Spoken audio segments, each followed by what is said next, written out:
नमस्ते सर्वांना, रवीना रेसिपी मध्ये तुमचं सर्वांचं खूप खूप स्वागत आहे। तर आज मी तुम्हाला आहे ना झटपट गौरी गणपतीसाठी तांदळाची पिठाची चकली बनवून दाखवणार आहे। तर भाजणी वगैरे करायची काही गरज नाही।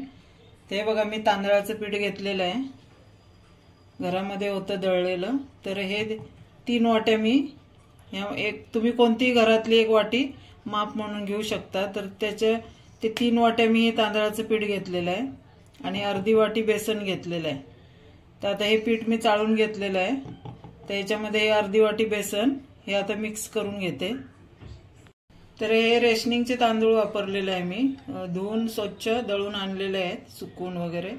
तर हे पीठ होतं थोडं। तर आता गौरी गणपती 2 दिवस आहेत आता, तर त्याच्यामुळे म्हटलं झटपट आता हे मी चकली बनवून दाखवते। तर हे आता मी घेतलेलं आहे 2 साहित्य।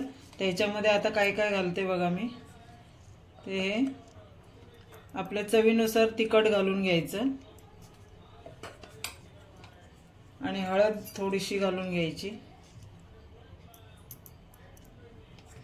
मीठ घालायचं चवीनुसार, धने पावडर थोडीशी आणि ओवा थोडासा हातावर फसकटून घालायचं। ओवा तुम्ही जास्त पण घालू शकता, ओव्याची टेस्ट खूप चांगली लागते त्याला। आणि तीळ पण तुम्ही जास्त घालू शकता। ते मी मोठा चमच्यावर घेतलेला आहे। तर आता हे मिक्स करून घेते। ते घरातल्या साहित्यापासून झटपट होणारी चकली। त्याच्यासाठी आपण गरम तेल कडकडीत केलेलं आहे मी। ते बघा वाफ येते।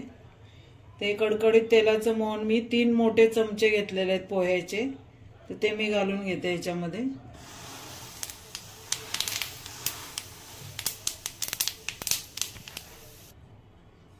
ते कडकडीत तेल मी घातलेलं आहे याच्यामध्ये, म्हणजे आपली चकली खुसखुशीत होतात चांगली।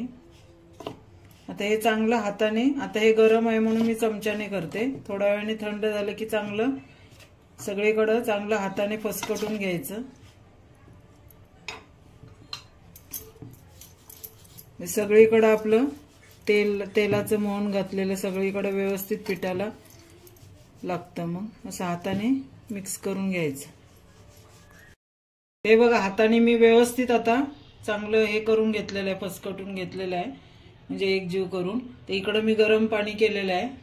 ते एकदम उकळ नाही आणायची पाण्याला, की आपले बोट बुडेल एवढं गरम लागेल एवढं गरम करायचं, जास्त नाही हे करायचं। आणि हे थोडं थोडं घालून, जास्त नाही घालायचं म्हणजे पीठ पातळ होईल। थोडं थोडं घालून चमच्याने पहिलं हे करून घ्यायचं।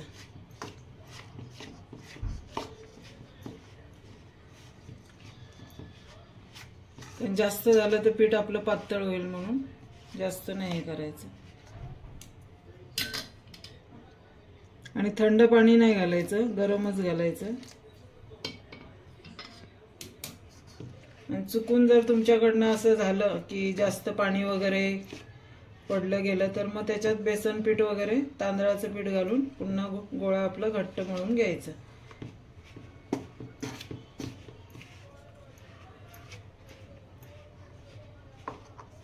आता हे गरम आहे म्हणून मी चमच्याने करते, थोडंसं करून घेते असं मळून। तांदळाचं पीठ, रेशनिंगच्या तांदळाच्या पिठाला पाणी खूप शोषून घेतात ते तांदूळ।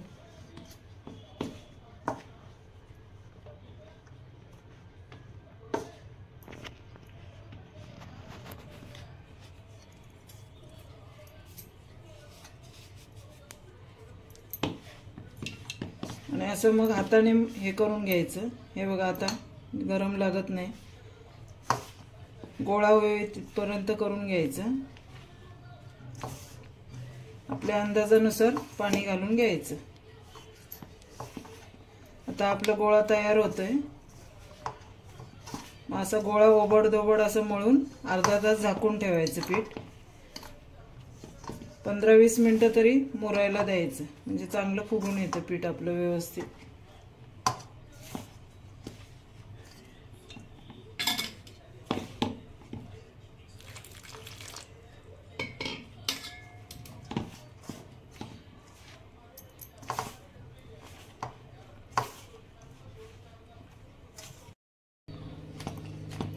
बघा असं चांगलं मऊसूत करून घ्यायचं. पाणी लागलं तर पाणी, म्हणजे आपला गोळा आणि चकली व्यवस्थित यायला पाहिजे इथपर्यंत आपण ह्याच्यामध्ये चांगलं असं मळून घ्यायचं, चांगलं स्मॅश करून.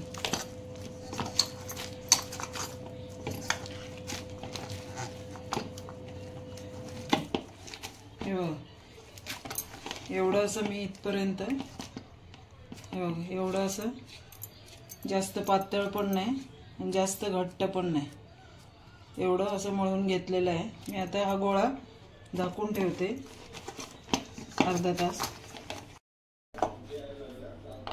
ते बघा आपलं पीठ आता अर्धा तास मुरलेलं आहे चांगलं. तर आता हे बघा हे घट्ट झालेलं आहे.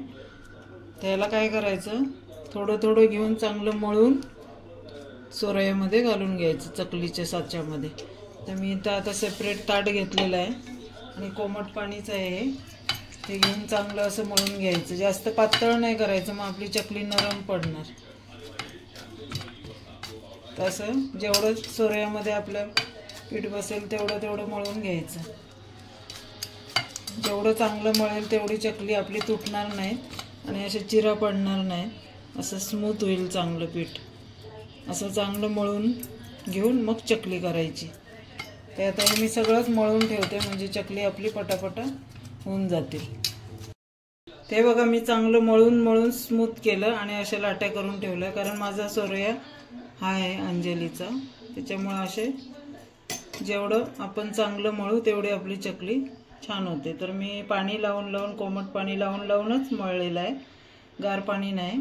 तर आता ह्याच्या सोरयामध्ये घालून घेते मी. तेल लावलेलं आहे याला आतून. तर आता चकली पाडून घेते. ते बघा मी सोरयामधून आता चकली पाडून घेते.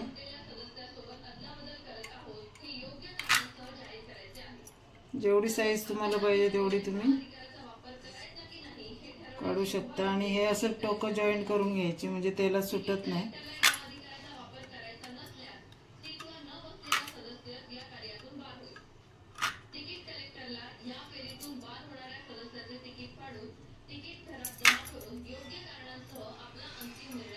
कलर पण बघा मस्त आलेला आहे.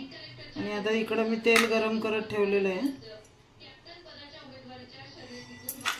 तर जास्त तेल घातलेलं नाही मी, चकली थोडी आहेत म्हणून. आणि त्याच्यामध्येच आता मी व्यवस्थित ते बघा आपलं तेल तापलं की नाही, एक थोडंसं हे काढून बघायचं. हा तर तापलेलं आहे. ते जास्त पण एकदम धूर वर येतो असं पण तेल नाही करायचं, कारण चकली घातल्या मग आपली चकली जाळणार एका बाजूने. मग थोडंसं हे करायचं. तर मी आता ही चकली अशी उलटण्याच्या साहाय्याने घालून घेते. जास्त चकली नाही घालायची, म्हणजे तेल थंड झालं की मग ते आतमध्ये तेल शिरतं आणि मग तेलकट चकली ऑइली होतात. म्हणून कमी हे करायचं आणि मीडियम गॅस ठेवायचा. आता मी बारीक केलेला, आता मीडियम करते. आणि चकलीला जोपर्यंत चकली खालच्या बाजूने व्यवस्थित भाजत नाही आणि अशी वर येत नाही तोपर्यंत चकलीला झारा लावायचा नाही आपला. हे बघा आता कडक झालेले वाटतात. मग आता पलटी मारून घ्यायची.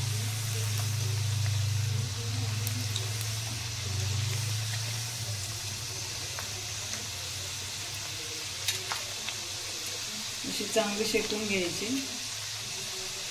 2-3 वेळा उलटून पालटून शेकून घ्यायची. कारण जर तुम्ही अशी कच्ची काढली तरी आतून नरम होणार, म्हणून चांगली व्यवस्थित शेकून घ्यायची. म्हणून चकली नेहमी पहिला काढून घ्यायची आणि नंतरच ती तळून घ्यायची. कारण पूर्ण आपलं लक्ष जर काढण्याकडे मळण्याकडे राहिला तर चकली आपली इकडं एका साईडने शेकली जातात. असं पलटी मारत राहायचं, म्हणजे दोन्ही साईडने व्यवस्थित शेकली जातात.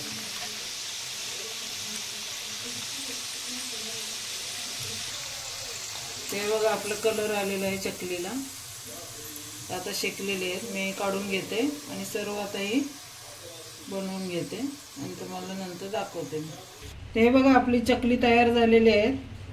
तर तुम्हाला आता एक मी सॅम्पल दाखवते. हे बघा, म्हणजे असं चकली जर तुम्ही तळून काढली तर ही अशी नरम होतात थंड झाल्यावर, आणि म्हणून अशी व्यवस्थित भाजून घ्यायची. ते बघा आपली कुरकुरीत चांगली झालेली आहे. ते बघा, ते मी हे खाऊन दाखवते तुम्हाला. खुसखुशीत चांगली झालेली आहेत. तर तुम्ही नक्की करून बघा. ही अशी चकली झटपट होणारी आणि घरातलं साहित्य आहे. तर आता तुम्ही नक्की करून बघा आणि कमेंट्समध्ये सांगा. आणि माझ्या चॅनलला नवीन असाल तर सबस्क्राईब करा, लाईक करा आणि शेअर करा.